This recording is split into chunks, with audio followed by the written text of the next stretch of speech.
안녕하세요. 쉬지 않는 주둥아리 히미스타입니다. 오락가락하는 기억을 저장하는 팟캐스트 쉬지 않는 주둥아리에 찾아와 주신 여러분 환영합니다.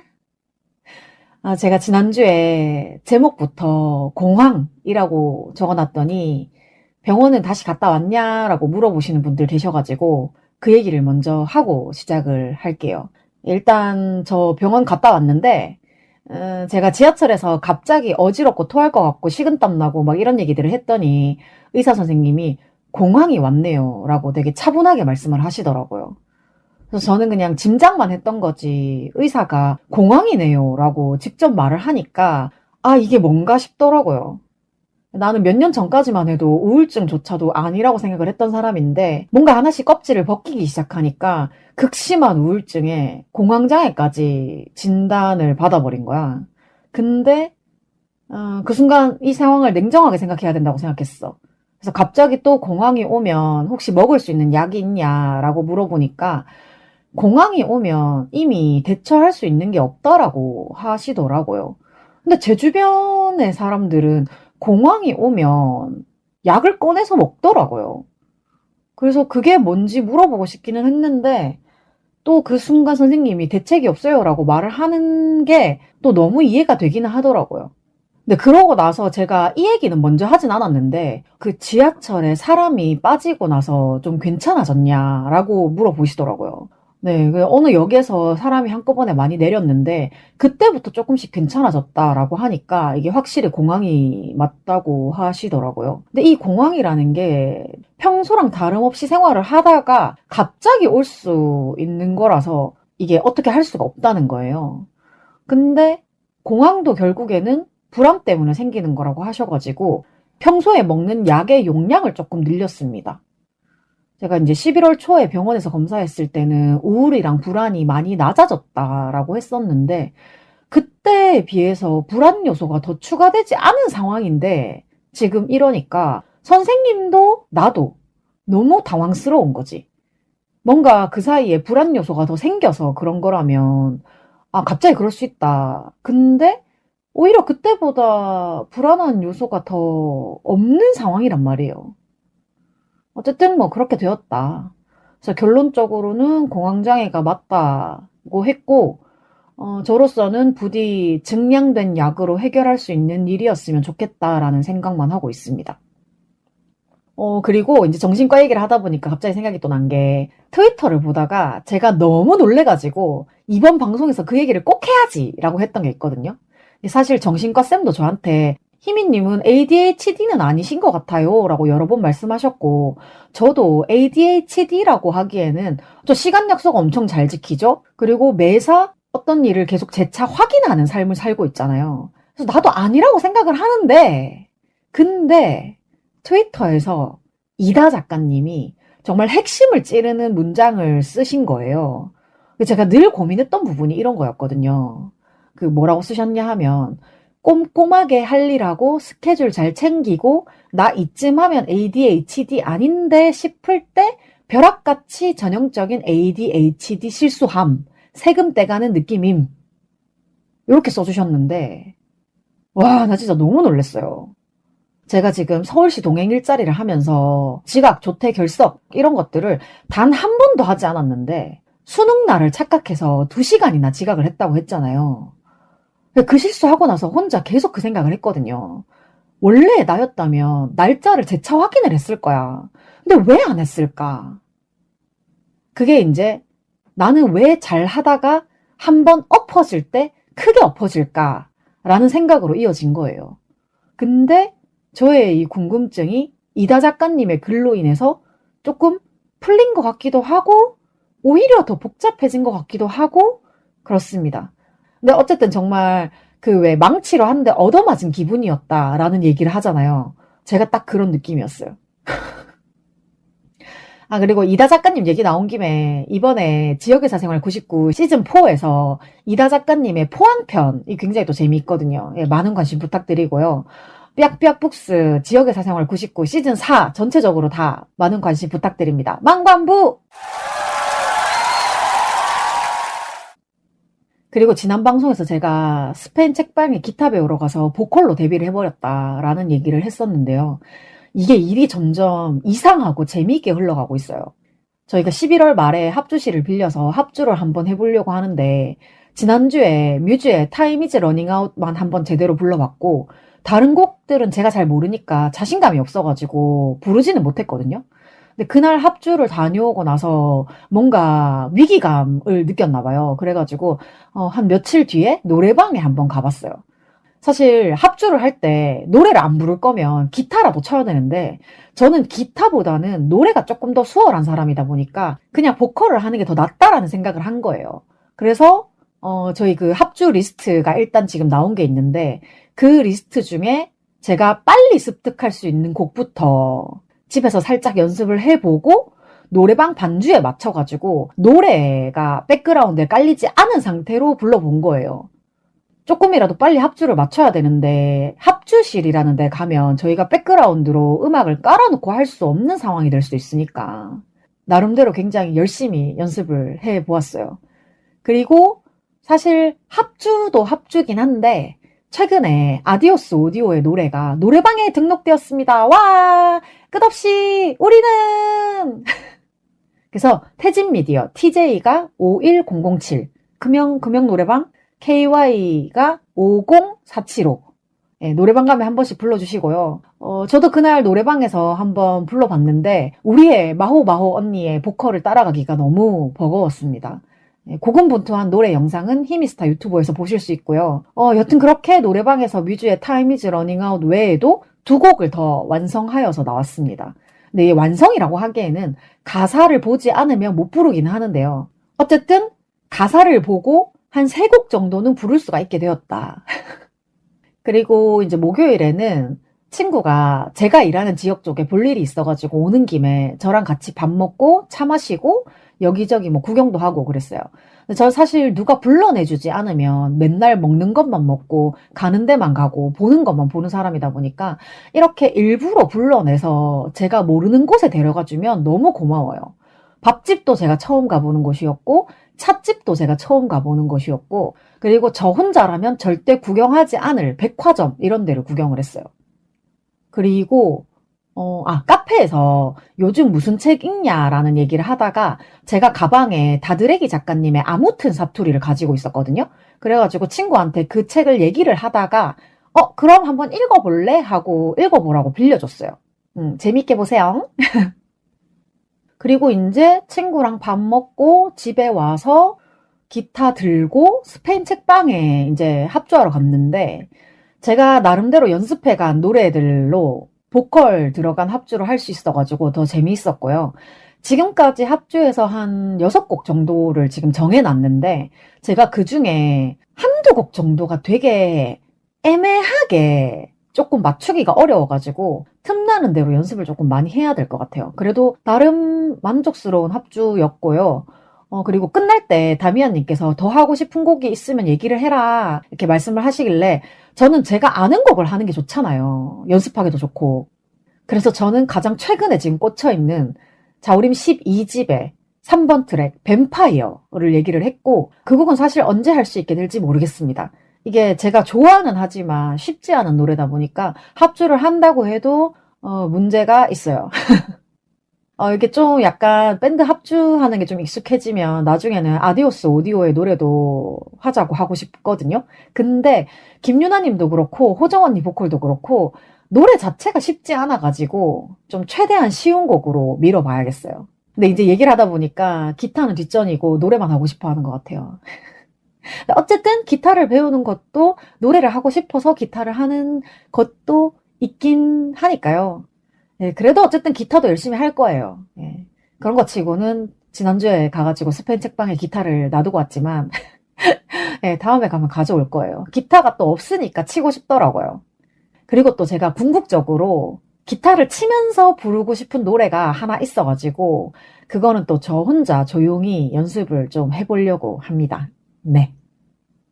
사실 원래 이번 주 방송 계획은 땡땡이 친구인 부기님네 놀러가서 술 마시면서 술방을 하는 거였는데 부기님 가족분이 독감에 걸리셔가지고 가지 못하게 되었어요. 근데 그렇게 되었다는 얘기를 하는 도중에 나도 정열이 시작되어 버렸다. 이게 무슨 운명의 장난인가. 결국 양쪽 컨디션을 다 생각해서 다음에 보기로 했고, 부기님 가족분도 방송이 올라가는 지금은 다 나으셨길 바랍니다. 일단 생각하지 못했던 시간이 조금 생겨버려서 제가 요즘 유튜브랑 스포티파이에 예전 방송을 업로드하고 있는 거 있잖아요. 그래서 시간 있는 김에 그것도 각각 4개씩 예약 업로드를 걸어 놨고요. 그러고 이제 좀 놀까 싶었는데 갑자기 두통이 너무 심한 거예요. 그래서 이 상태로 부기님네 놀러 갔어도 별로 안 좋았을 거라고 생각을 하니까 오히려 다행인가 싶기도 했지만 그러기엔 너무 아픈 거야. 사실 제가 두통이 되게 자주 있는 편이라서 나름대로 두통이 오면 하는 방법들이 있거든요. 처음에는 물을 한 잔 마셔본다. 이게 수분 부족이어도 저는 두통이 되게 심하게 오더라고요. 그래서 물을 한 잔 마셨는데도 여전히 계속 아프다. 그러면 밥이나 간식을 좀 먹어봅니다. 내가 오늘 먹는 양이 부족했는가? 아니면 당분이 좀 부족했는가? 근데 제가 요즘에 전체적으로 먹는 양이 조금 줄긴 했잖아요. 그러니까 먹는 양이 부족해도, 특히 당분이 부족해도 두통이 많이 오더라고요. 그래서 이번에도 제가 처음에 따뜻한 물을 한 잔 마시고 조금 기다렸는데 계속 아파. 그래서 적은 양이긴 하지만 밥도 먹었는데 이 두통이 나아지질 않는 거야. 그래가지고 최후의 수단으로 타이레놀을 꺼냈어요. 근데 보통 타이레놀을 먹고 한 30분에서 1시간 정도 지나면 괜찮아지거든요. 근데 이번에는 약도 안 듣는 거야. 그래서 어쩔 수 없이 정말 최후의 방법으로 잠을 자기로 했어요. 자고 나면 좀 낫겠지. 그렇게 한 1시간 정도 누워 있었나? 자는데 두통이 너무 심해서 깼어요. 이게 뭐야? 결국 제가 가진 모든 방법들이 통하질 않았는데 깨고 나서 시간을 보니까 전참시 할 시간이더라고요. MBC에서 하는 전지적 참견 시점 이번 주 방송에 송은이 김숙의 비밀보장 비보쇼 콘서트 마지막 날 현장이 나오는 날이었거든요. 땡땡이들이 이 방송을 얼마나 기다렸는지 몰라요. 비보쇼가 10월 중순이었는데 전참시에서 11월 다 지나갈 때쯤 해준 거니까 한 달을 넘게 기다린 거예요. 그만큼 너무 재미있게 봤고 근데 또 생각보다 분량이 적어가지고 조금 아쉬웠어요. 전참시 방송을 다 보고 나서 또 이제 그런 얘기들을 땡땡이들이 모여있는 톡방에서 같이 나누다가 문득 그런 생각이 드는 거야. 나 좀 전까지 두통이 되게 심하지 않았었나? 와, 역시 송은이, 김숙이 약보다 낫다. 그래서 이제 혼자 또 만족해 하면서 이제 진짜로 한숨 푹 자고 일어나서 컨디션이 괜찮아지면 내일 녹음을 해야겠다. 그렇게 한숨 푹 자고 일어났어요.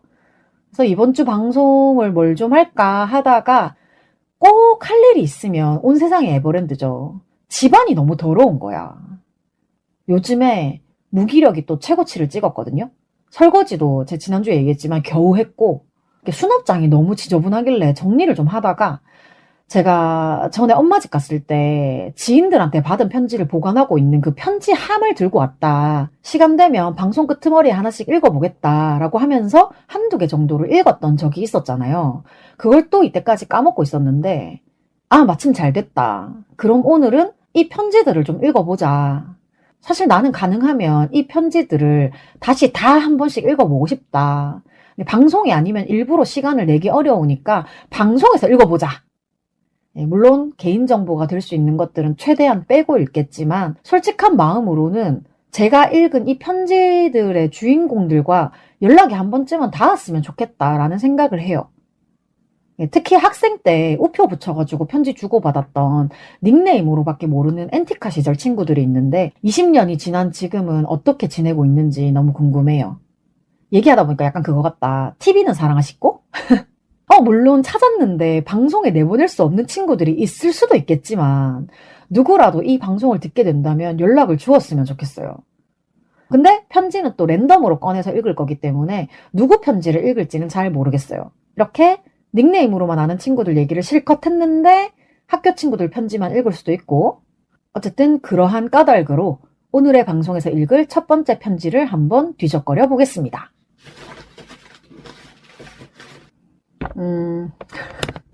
뭔가 굉장히 빽빽하게 써져 있는데 학교 때 친구인 것 같아요. to my 친구.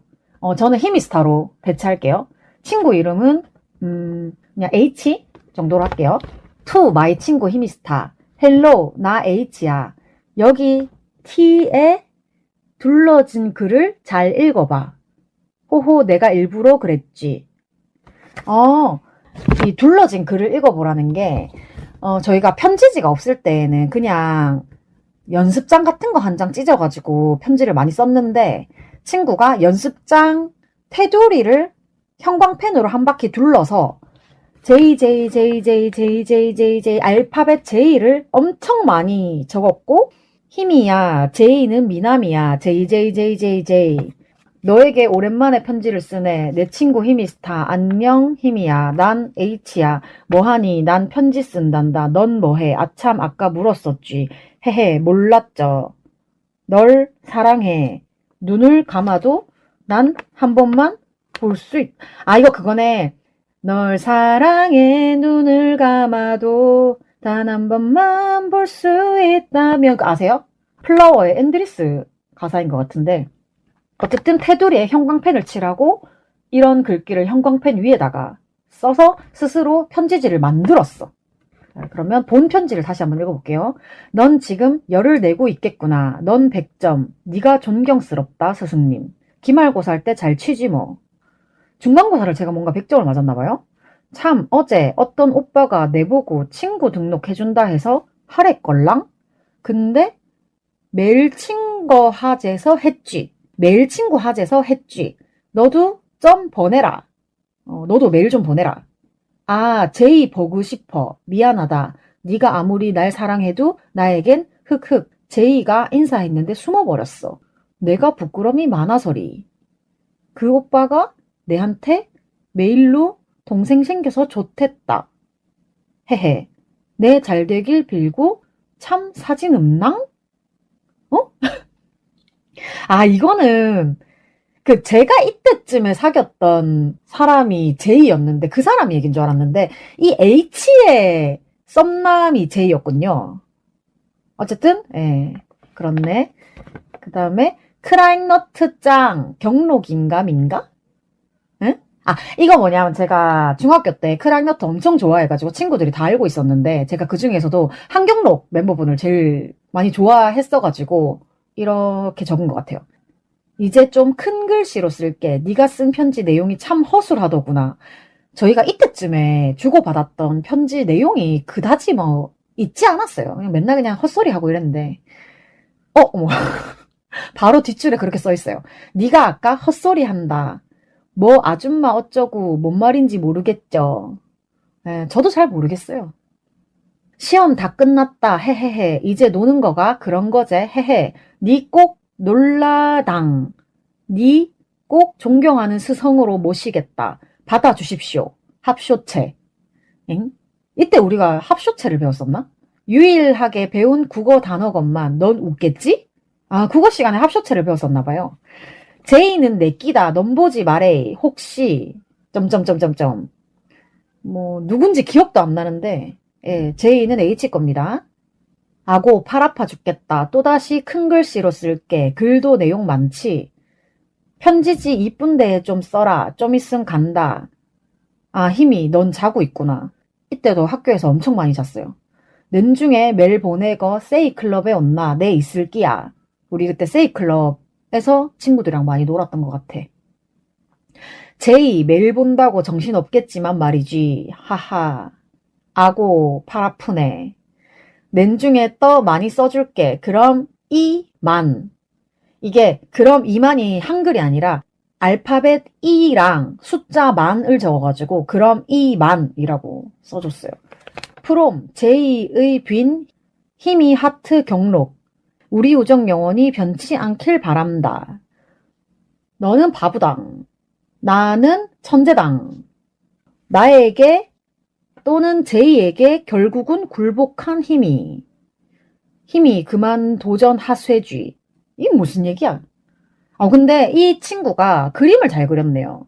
편지지에 그림을 또 이렇게 그려놨는데 이 친구는 사실 그냥 단순히 학교 친구보다는 엄마들끼리도 잘 알고 저희 외갓집 바로 옆집에 살았던 친구라서 저희 어렸을 때부터 학교 들어가기 전부터 같이 놀았던 친구예요. 근데 학교 다니면서 같은 반이 되면서 뭔가 조금 더 친해졌다? 그랬었는데 같이 어울리던 무리에 약간 문제가 있어서 저는 거기에서 떨어져 나오기는 했는데 어쨌든 지금도 마주치면 좀 어색하긴 하지만 인사는 하는 정도의 친구인 것 같아요. 이 친구는 연락하려고 하면 사실 연락할 수는 있어. 이것도 학교 친구인데 아까 H는 중학교 친구고 이 친구는 이니셜 O라고 할까? 이 친구는 고등학교 친구예요. 힘이 보시게 하잇 반가 친구야. 내가 드디어 답장을 쓴다. 오래 기다렸지? 우선 같은 반이 된 걸 아주 조금 기쁘게 생각한다. 농담이고 어쩌다가 같은 반이 됐는진 모르겠지만 1년뿐만 아니라 3년 동안 잘 지내보자. 야자 시간 쪼개서 편지 쓰는 거야. 그러니까 고맙게 생각해줘. 으힝. 이 친구가 글씨를 굉장히 잘 썼어요. 그때 학교 다닐 때도 제가 친구 글씨 잘 쓴다고 되게 부러워했던 것 같은데 이 친구는 책을 굉장히 많이 읽는 친구였고 저는 책을 아예 안 읽는 사람이어가지고 이 친구의 그런 다독하는 모습이나 좀 차분한 모습 이런 것들이 되게 좀 부러웠던 것 같아요. 희미한테 그렇게 성숙된 연인이 있었다니 왜 나는 모르고 있었지? 아, 이때 저 고등학교 때 보자 3년? 4년 만난 사람이 있었어요. 그 얘기를 얘한테 했나봐. 너무해. 나한테만 안 가르쳐주고 6살 차이에 군대까지 간 남자친구라 심상치 않은걸. 네, 그렇습니다. 그때 나이 차이는 5살이고 학년이 6학년 차이였어요. 네, 이 얘기는 또 나중에 연애 얘기할 때 뭐 구구절절 하면 재밌을 것 같긴 한데 어쨌거나 부럽다. 이만큼 부러워. 불이 깨지지 않고 오랫동안 지속되었으면 좋겠다. 네, 하지만 이 6살 차이 남성이 저한테 결혼하자라고 저 고등학교 때 얘기를 하는 바람에 깨졌습니다. 저는 그 당시에는 비혼이라는 말이 생기기 전에 독신주의였거든요. 그래서 제가 그 오빠가 저한테 결혼하자라고 얘기를 했을 때 오빠 미안한데 내가 독신주의란 얘기 하지 않았나? 라고 하면서 깨졌어요. 네, 저는 결혼을 그때도 하고 싶지 않았어요. 편지지에 안 써서 미안. 편지지에다가 예쁘게 써서 주려고 했는데 자꾸 빨리 달라고 해서 할 수 없이 여기다가 쓴다. 미안해. 한 번만 봐주라. 그러니까 이게 별것도 아니에요. 진짜 편지 내용이 아무것도 없는데 그냥 편지를 주고받는 행위 자체를 되게 좋아해가지고 빨리 편지 써줘. 약간 이랬던 것 같아요. 내가 다음에는 예쁜 데다가 정성을 듬뿍 담아서 적어볼게. 에고고 내일이 모의고사를 보는 날이구나. 2번째 모의고사라서 그런지 긴장보다는 어떻게 하면 답을 잘 찍을 수 있을지가 하고 약간 찡긋하는 이모티콘과 함께 농담이고 너도 열심히 해서 좋은 성적 내기를 바라지 않는다. 농담. 근데 그 남자친구가 누구야? 어떤 사람이야? 궁금해. 다음에 사진 한 장만 보여주지 않으련? 그럼 이만 줄일란다. 2002년 5월 20일 월요일 5. 맞아요. 제가 이 친구 되게 좋아했었는데 고2 땐지 고3 땐지 그때는 제 문제였던 것 같기도 해요. 제가 되게 그냥 학교도 다니기 싫고 친구도 다 귀찮고 막 이럴 때여가지고 누가 날 건들면 엄청 짜증내고 화내고 막 그랬었을 시즌이어서 되게 친한 친구들한테도 화를 많이 냈던 것 같아. 근데 이 친구한테는 화를 낸 적이 별로 없는데 다른 친구들한테 그렇게 하는 나를 보면서 싫어하지 않았을까? 마침 제가 짜증을 엄청 많이 냈던 친구에게 받은 편지가 있어요. 투 히미스타 안녕? 어제 박하사탕 플러스 편지 잘 받았어. 쉬는 시간 내내 도장으로 찍어서 만든 거야. 예쁘지? 이힛 이거 하느라 고생했어. 이게 뭐냐면 이 친구도 편지지가 아니라 그냥 노트를 찢어가지고 도장 있잖아요. 그거를 테두리에 다 찍어가지고 편지지처럼 만들어서 편지를 써줬어요. 야 너무 예쁘다. 히히 룰루. 오랜만에 편지 만들어서 써본다. 예전엔 쉬는 시간마다 종이 째서 편지 애들한테 써주곤 했는데 편지 써본 지도 정말 오래된 것 같아. 펜이 잘 안 나오네. 힘이 임마가 편지를 훔쳐보고 가다니. 힘이야 즐거운 하루 보내. 프롬 D. 예, 편지 쓰는 도중에 제가 훔쳐봤나 봐요. 근데 제가 진짜 이 친구가 엄청 착한 친구였거든요. 남 얘기 다 들어주고 진짜 좋은 친구였는데 고1, 고2 때까지 잘 지내다가 제가 약간 그게 있었어요. 너무 착한 친구가 싫은 거야. 너는 왜 뭐가 맨날 그렇게 다 미안하고 뭐가 맨날 그렇게 다 괜찮아. 그러니까 그 모습이 약간 짜증이 났나 봐.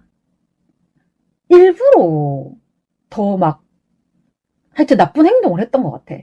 그래가지고 이 친구한테 막 짜증도 엄청 많이 냈고 그랬는데 근데 일단 저는 경상도에서 학교를 나왔잖아요.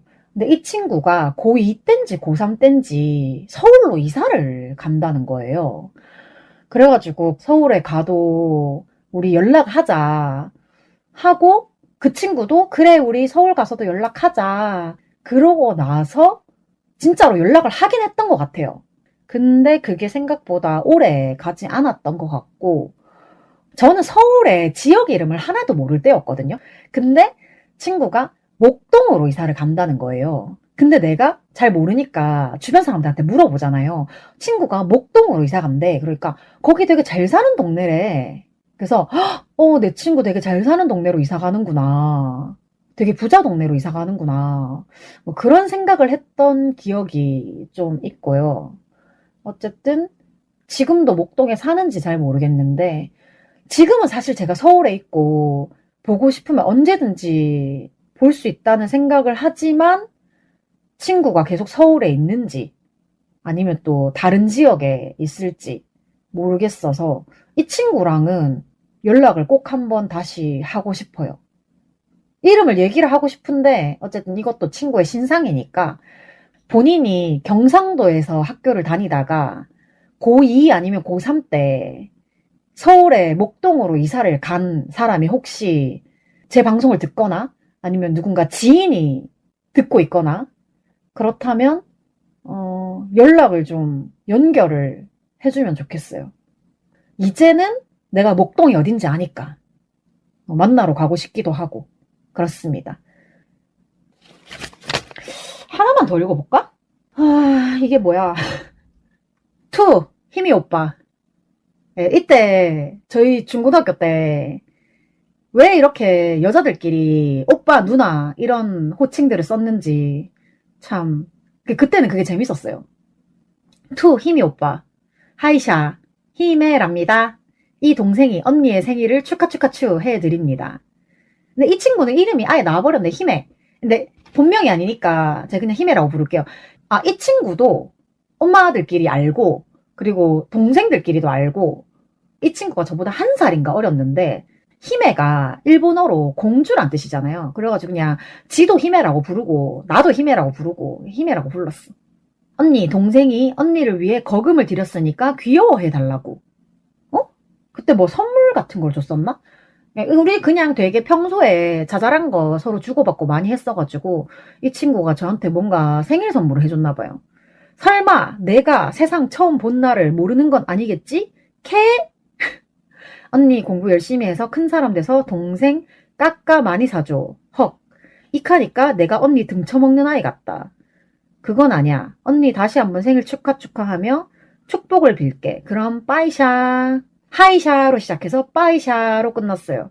2003년 8월 10일 일요일 오후 8시 59분 히메가. 이 친구도 굉장히 저하고 추억이 많은 친구인데 막 꼭 어디를 놀러 가거나 이런 거보다 같은 학원을 다녔거든요.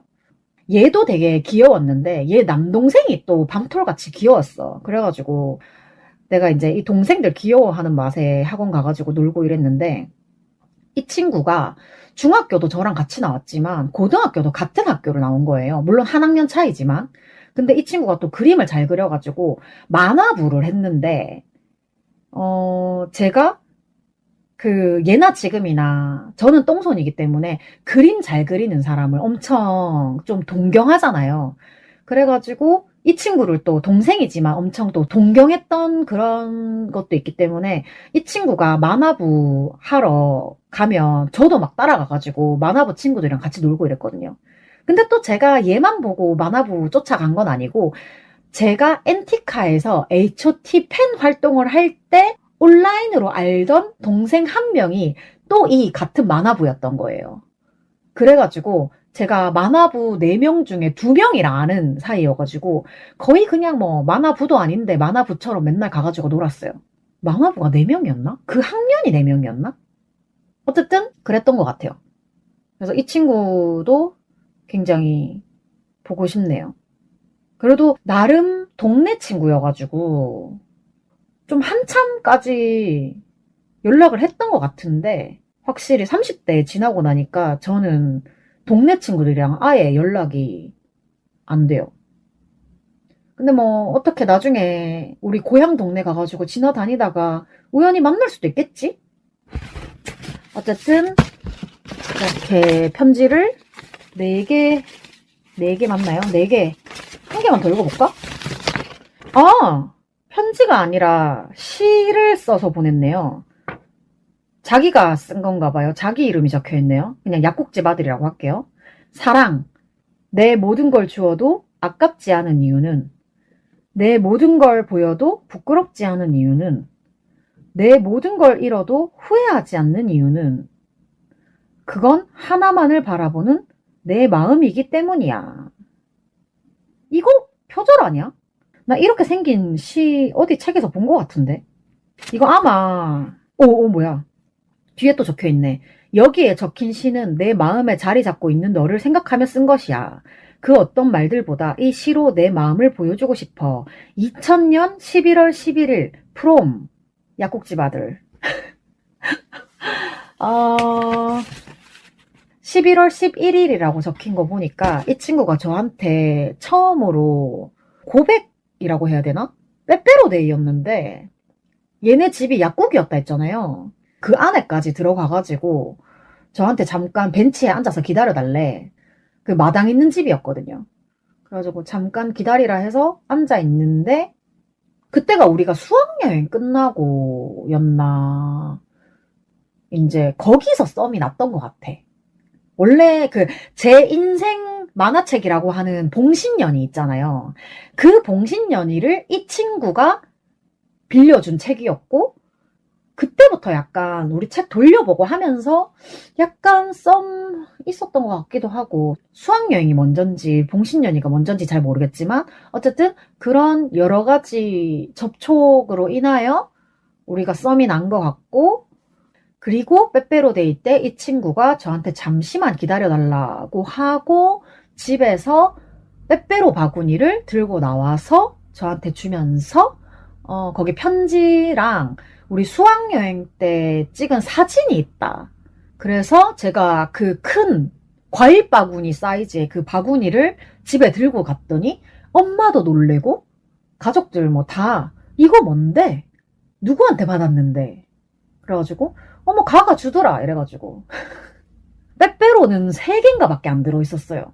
빼빼로는 몇 개 안 들어있었고 저는 사실 질도 질이지만 양이 되게 중요한데 그 커다란 바구니 안에 빼빼로 3개와 인화된 사진 뭉치와 편지 하나 그리고 아마 그 친구는 데코레이션이 되게 중요했던 것 같아. 그 바구니를 꾸미는 것도 자기가 직접 했다고 얘기를 하더라고요. 어쨌든 그런 빼빼로데이도 있었네요 저한테. 자, 이렇게 편지함을 열심히 뒤적거려서 몇 개의 추억을 끄집어내 보았습니다. 추억이라는 게 참 신기한 게 이렇게 오랜 시간, 20년, 25년이 지나도 어느 날 갑자기 떠올라서 웃을 때가 있잖아요.